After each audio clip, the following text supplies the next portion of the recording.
നമസ്കാരം, ഞാൻ ലക്ഷ്മി കാണത്ത്. 2 വാർത്തകൾ കാണിച്ചു തരാം, എന്നിട്ട് അവതരിപ്പിക്കാം.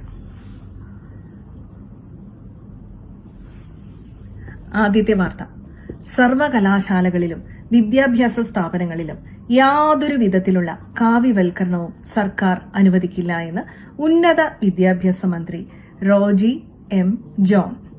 രണ്ടാമത്തെ വാർത്ത നമ്മുടെ പ്രതിപക്ഷത്തിരിക്കുന്ന മുൻ മുഖ്യമന്ത്രി ശ്രീ പിണറായി വിജയൻ സാറിൻ്റെതാണ്.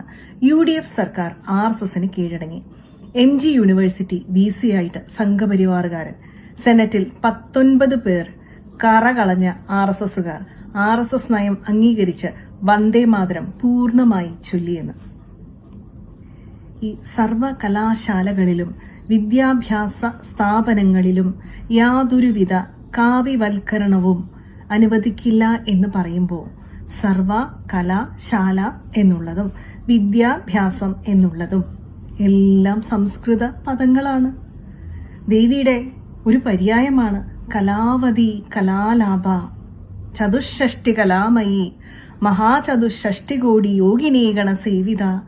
ദേവി 64 കലകളുടെയും അധിഷ്ഠാന ദേവതയാണ്. അതുകൊണ്ട് ഇവിടെ ഈ സംസ്കാരത്തിൽ നിന്ന് അന്യമായിട്ട് മറ്റൊന്നുമില്ല. അതുകൊണ്ടാണ് പ്രതിപക്ഷ നേതാവായിട്ടുള്ള മുൻ മുഖ്യമന്ത്രിക്ക് സർക്കാർ RSSന് കീഴടങ്ങി അഥവാ ഈ സംസ്കാരത്തിന് കീഴടങ്ങി എന്ന് പറയേണ്ടി വരുന്നത്.